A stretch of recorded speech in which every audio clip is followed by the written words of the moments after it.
Hello and welcome to the Brothers and Sisters Like These podcast. I'm your host, Brother Emiliano. Today, our guest is Michele Tate from Warrior Canine Connection. Michele, welcome to the show.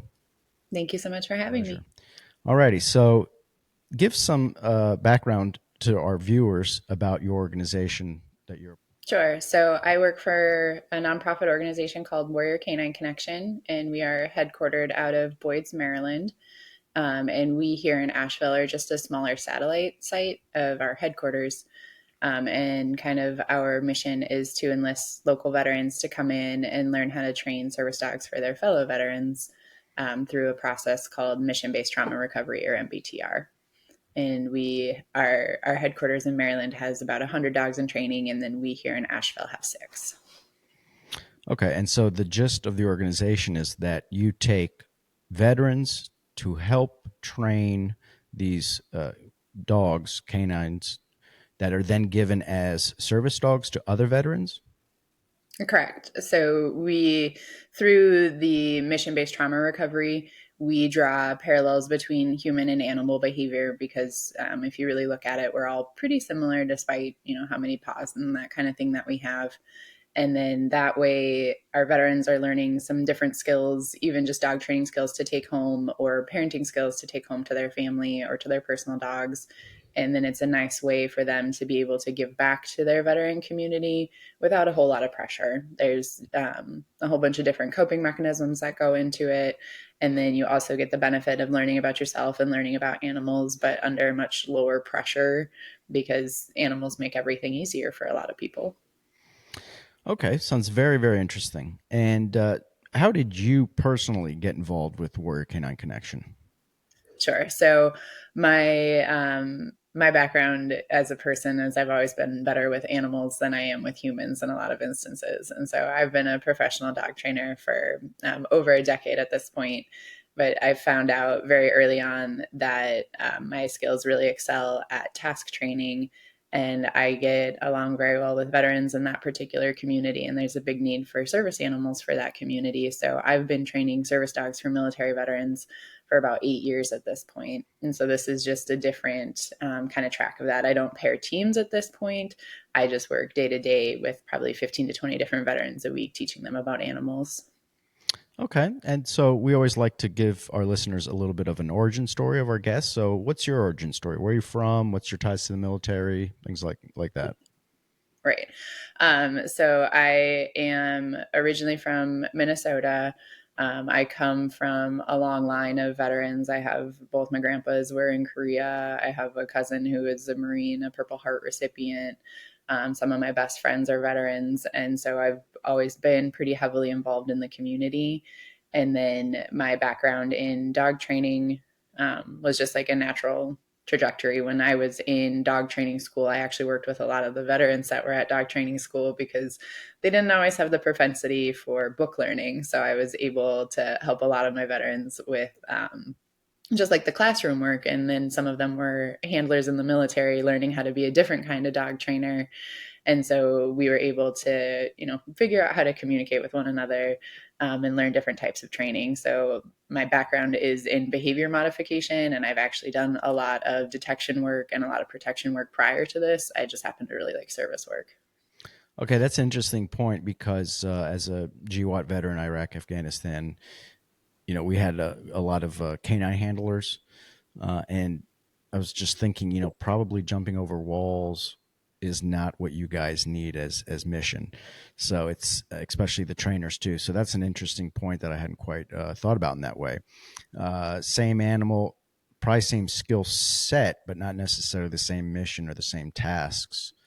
But so that's very interesting. How many canine military, post canine handlers do you have in this area that you've dealt with over the years?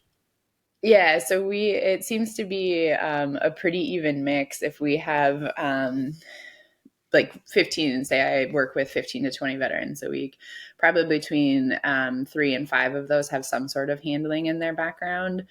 And they like to draw the delineation of their working dogs but I like to highlight that this is just a different type of work, right? So That's like right. you said, we don't need you jumping over buildings, and our dogs will never clear a room for you. They won't do anything like that. They will not bite anyone. They won't do that level of protection. But these guys will help you adjust to the life that you want to live now. So this isn't that. So Yeah, the because they're handling skills are completely different. yeah, because they're service dogs, therapy dogs, right, as opposed to mission oriented. Okay, so Well, could their mission is just different, right? So the yeah, mission is getting you back out into your real life or that's your right. Yeah, regular life or what you want it to be. So we're still like mission focused. The mission is just shifted. yeah, that's right. Just not military. Good point. Um, okay, so describe some of the like healing and learning opportunities that Warrior Canine Connection offers. Any veteran. First of all, do you deal with any civilians or only veterans? So we to do the mission-based trauma recovery Mhm. training that is exclusively for veterans and their family members, veteran affiliated. But we enlist local civilians and or veterans to be puppy raisers for us. So it's kind of like a two-prong mission where we need people to raise the dogs and then we need veterans to train the dogs. So in some instances, we do have veterans that raise for us, but in a lot of instances, we have civilians out in the community raising dogs for us. Okay, because you guys have in-house, so quote unquote, in-house breeding for these dogs because you need such a particular, you need a dog that's healthy, that has longevity, and that's very appropriate for these kind of lifestyle that they'll have. So, talk us a little bit about the breeding that you guys do. Yeah, so we are part of Assistance Dogs International. That's a name that I like to draw for everybody. If you are interested in a service animal for whatever disability it is, whatever population you are, if you're interested in a service dog, Assistance Dogs International is the giant governing body of service animals. So we are an Assistance Dogs International accredited organization, which means we fall under like their protective umbrella. And then, as part of an ADI accredited organization, we are also part of their breeding co op.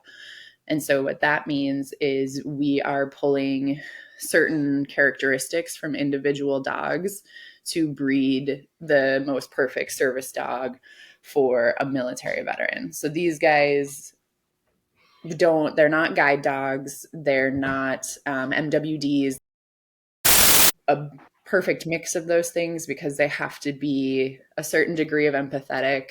They have to be really confident, but they can't be like too drivey. They're intentionally bred to be slower processors because a lot of our population suffers from traumatic brain injuries, cognition issues, and things like that. And a big part of these guys' day to day is a little bit of task work and a lot of just hanging out and being company. If you work at an office, you don't need your dog isn't running and doing 1,000 repetitions and bringing you all this stuff. You just need a partner for your day to day to help you stand up or help you get around, bring you some things if you drop them. But mostly they're asleep under your desk snoring because they're there to like take care of your needs as they pop up. So it's a little bit of a shift. Yeah, and so what are some of the most popular breeds that you guys use for these veterans? So we exclusively use Labrador retrievers. We have a small population of golden retrievers. And the reason we use that particular breed of dog, there's a couple reasons for it. One of them being the utility of that animal. They have really low maintenance as far as grooming and brushing and washing and all that stuff. They're generally really food motivated. They are incredibly happy and easygoing, and they're really like a public appropriate, right? They're not a pointy ear dog. They're not like a super high drive, super energy curly tail dog. They're just like doofy, happy labs. And when we're talking about reintegrating into what you consider your normal life, we want to give you a dog that people want to see and want to talk to because a big part of the population we work with is isolation. So we're not going to give you a dog that's going to chase the public away, right? So Good these are point. going to be super happy. If you were ever hyper vigilant before, these guys will actually show you how much people didn't pay attention to before because now you have this adorable, happy, cute little lab with you, and everybody's going to want to talk to you. I get it. I get it. Smart choice there. So along with the accreditation, you guys have to perform certain tasks with the dog at a certain percentage for it to be qualified as a service dog. Can you talk a little bit about that kind of qualification process? Correct. So we have, in order to be a service animal, two things there. There are only two species of service animals, period. So it's dogs and miniature horses. And then, in order to be a service animal, you must be able to perform three tasks that mitigate a disability. So, task work isn't when my dog's with me, I feel calm. Task work is I've dropped something, you can pick it up for me. I'm having a panic attack, you can apply deep pressure therapy. It's actual measurable results in a task. And so that's what sets service animals aside from a wide variety, even though they're like a therapy dog, right? They aren't performed or they aren't trained to perform tasks per se. They're there to comfort an entire, unit or whatever it is. But these guys work for one person performing tasks to help mitigate a disability. And so you guys have to show that that dog can perform at, say, 90% or whatever of the tasks given for it to become qualified as a service dog, right? Right. So Assistance Dogs International has what's called a public access test, which is where the dog goes out in public with a handler. And there's all these boxes to check that say the dog can remain in control on and off leash. The dog is quiet. The dog is calm. The dog is well kept, because the only reason that people can ask you to leave with a service animal is if your dog is out of control or if they are unclean, kind of thing. And then the task work that they perform, they have to be incredibly reliable, especially for like our mobility clients. So if you have balance issues, we can't have a dog that pulls, we can't have a dog that jumps. We have to have a dog who's really steady, really solid, really slow moving. So in order to pass that test, you have to be able to do all of these tasks at home and in public. Okay. Yeah. That's so that sounds, maybe academically that sounds manageable, but if you actually think about how hard that must be to train, a dog to do that, can you talk a little bit about this training process and how that works with the veterans? Sure. So we have dogs in our program anywhere from their baby puppies, 12 weeks old, to right around two, sometimes a little older, sometimes a little younger when they get placed. And so our veterans are part of that entire process. The dog that I'm raising right now, he's been here in Asheville since he was 12 weeks old. So I have veterans that he has like a low key cult following at the Asheville VA. People know him when he's up on whatever floor he's on doing Morty things. And so the veterans are really intricately involved in that process. When he goes back to our headquarters in September, he'll have upwards of 900 hours working with different veterans. And so we track that for the dogs as well as the veterans so they can see the impact that these particular dogs Oh, have. there we go. Here he is. I heard some clitter clatter. I think I've He was seen taking him out and about at the Asheville VA. You sure have. He's a cutie pie. He's a He sweet, really is. just a sweet, Yeah. sweet little dude. Uh, Yeah. They're so, absurd. so, okay, okay, there you go. Losing my train of thought here. I get distracted easily. So, uh, what opportunities, let's say being that I'm a veteran, if I wanted to work with you guys, what healing and learning opportunities can you guys give me as a veteran? Like training, how does that look like? Go once a week, or what are some of the details into that? Yeah. So there's a couple different options to do. We here in Asheville are part of the Pause Pilot program, which was 5 VAs in the entire United States were pulled to implement this pilot program. And it's an 8-week cohort where groups of 6 veterans come in and they learn for each week, an hour a week, different skills and different ways to work with and train these dogs. And then they're with the same 6 people. A lot of the dog stays the same, so you get to kind of see the progress in each individual dog. Um, and then you get like a small community there, right? Because the veterans don't change, so you get to sense of community. It's off the VA campus, so you're getting out of the VA and getting out, getting to know some people. And then some of our other options are just getting in contact with us. We have our website, warriorcanineconnection.org, and we have ways to get involved with us here in Asheville, or if you're a veteran listening somewhere else, there's lots of opportunities. We have satellites in Northern Virginia, Philly, Pittsburgh, California. So there's a lot of opportunities to do things outside of Asheville as well. Okay. Looks like we got a climber. Um, no, it's okay. What a lovey dovey. A happy boy. All right. So you guys are also affiliated with the Buncombe County Veteran Treatment Court and the Asheville VA. Talk a little bit about that partnership, because I see you guys out and about at both of those events and places. Yeah, so we Veterans Treatment Court is actually how Warrior Canine Connection got started here in Asheville. We developed a partnership with Veterans Treatment Court, and we work with a lot of the veterans involved in Veterans Treatment Court. We're a community service option for those veterans, and in a lot of instances, we find that once the veterans kind of figure out what we're doing and they find out that they really like dogs. We're a community support for them. We have veterans that were involved in Veterans Treatment Court for, the 2 years that it is, and they've hung around for years afterwards. So it's a great way for people to get involved. And then when we go, for instance, we go to the court proceedings, we'll bring one of these guys as an opportunity for the veteran to take them up while they're talking to the judge, or just to have one of them to sit with while court's happening, because we teach our dogs a wide variety of stress cues. And then while they're in court, you see a lot of that stress kind of pop up, and then the dogs are there to kind of interrupt it, which is really nice. Yep, I've had the pleasure of seeing a couple of them. Maybe even this guy. I don't remember recently. Probably. Okay.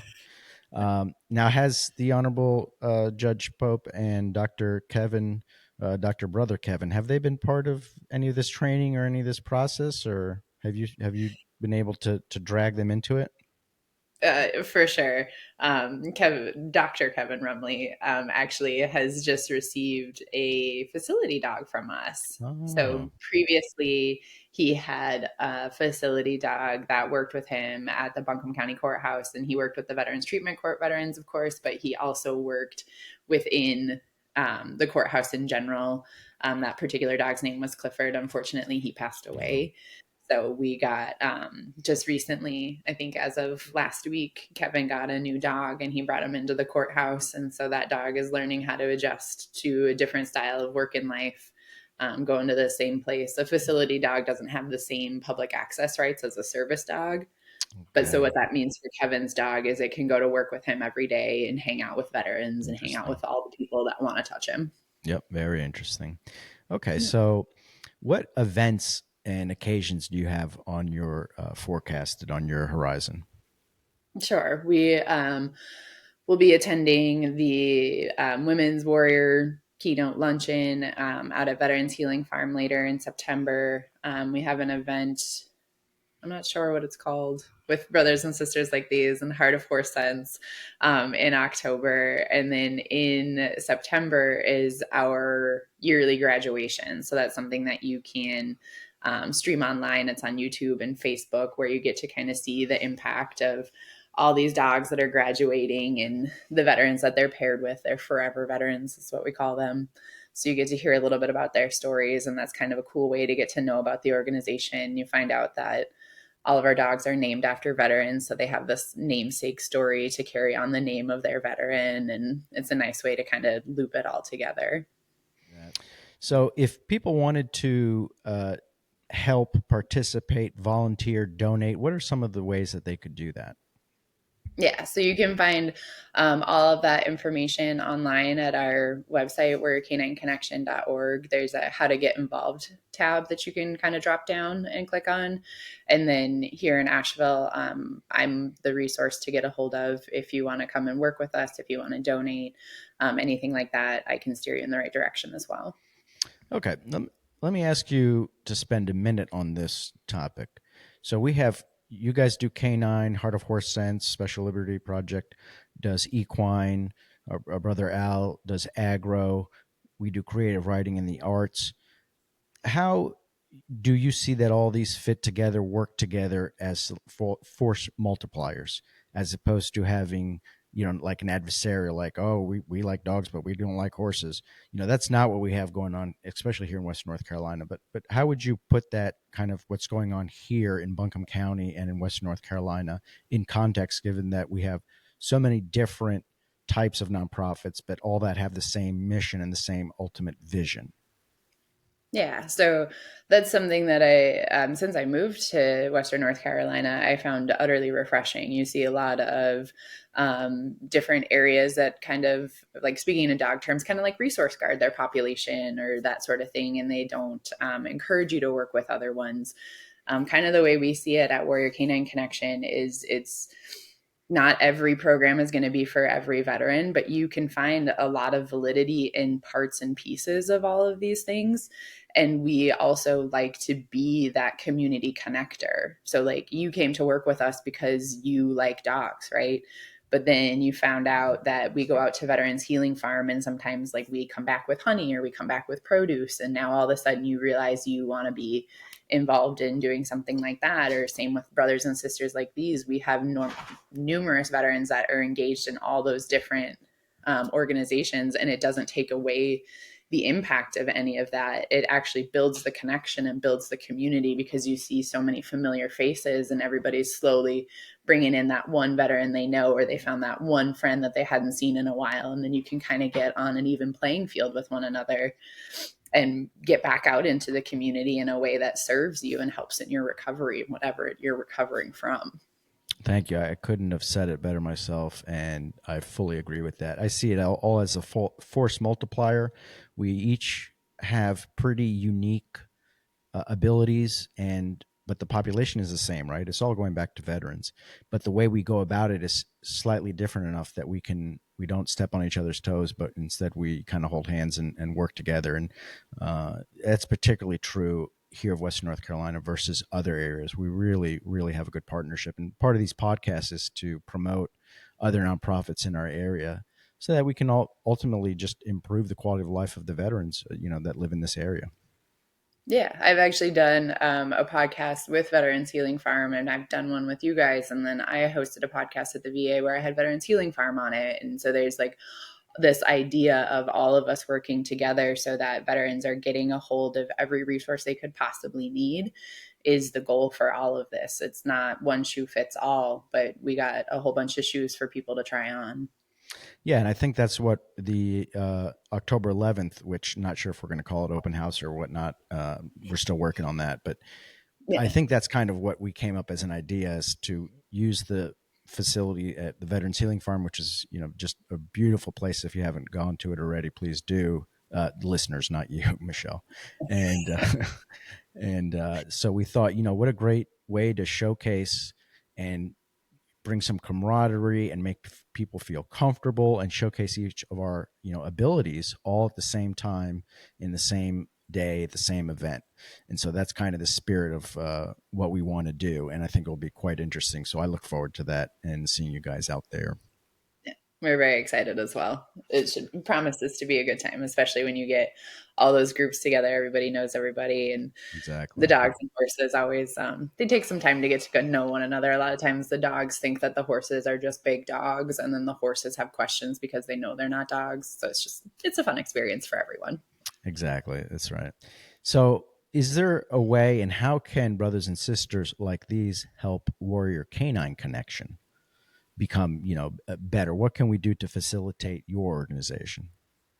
Yeah, it's a lot of what we were just talking about, like sharing information, setting people up with it. Like if you guys, especially I find that a lot of our veterans who were handlers in their military career, they have a lot of difficulty um, truly like laying some of that down and, letting it go and working through it and that sort of thing, because the dogs just change people's lives in so many ways for good, better, or confusing.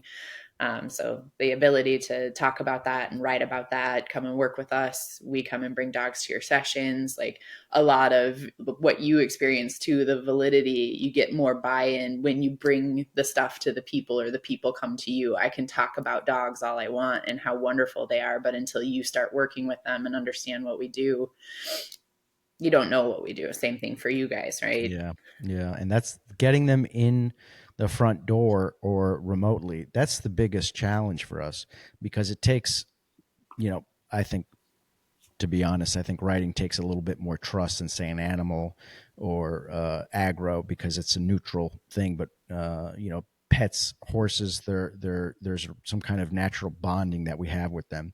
Writing's a little bit more difficult because you're going to go right into trauma-based stuff. But I imagine also with you guys, and I've talked to Al about this, just getting people to come.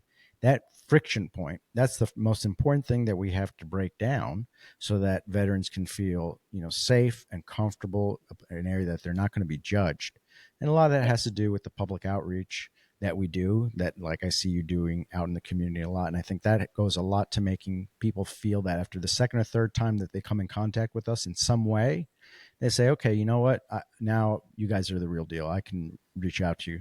So I feel that that kind of friction point is really, especially in a rural geographical area like Western North Carolina, where people sometimes come here to be isolated, and just the natural terrain lends itself to veterans being isolated.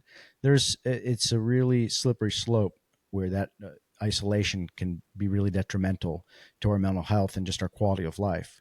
So breaking down those friction points is what I think is our biggest challenge, and that's why I like so much of these partnerships. Have you guys had that kind of problems in terms of just getting someone to come through the front door and then be like, oh, okay, I get it?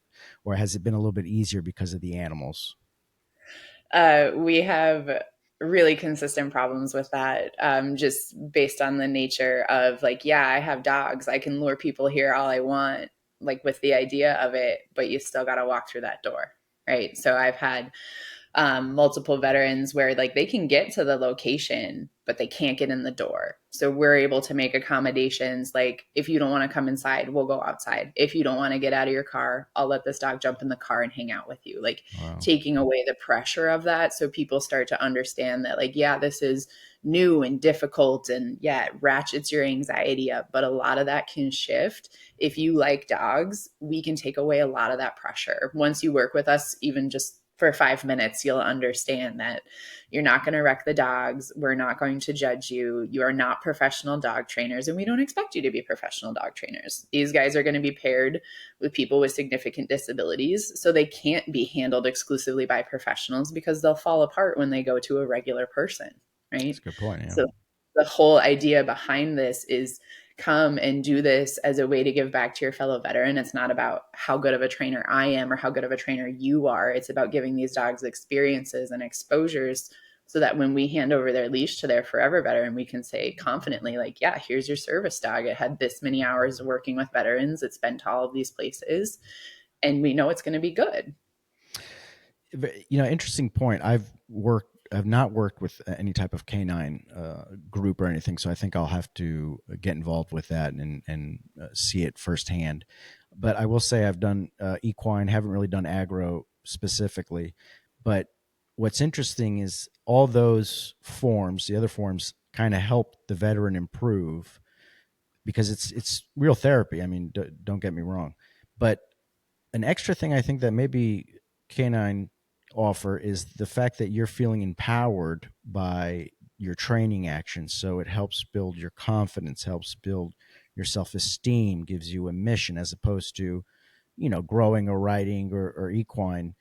You can have some of that, but I think I imagine that's a significant part of what you guys do in terms of benefiting the veteran who then doesn't even get the dog, but was just part of this process. I mean, it must be quite powerful to be a part of that.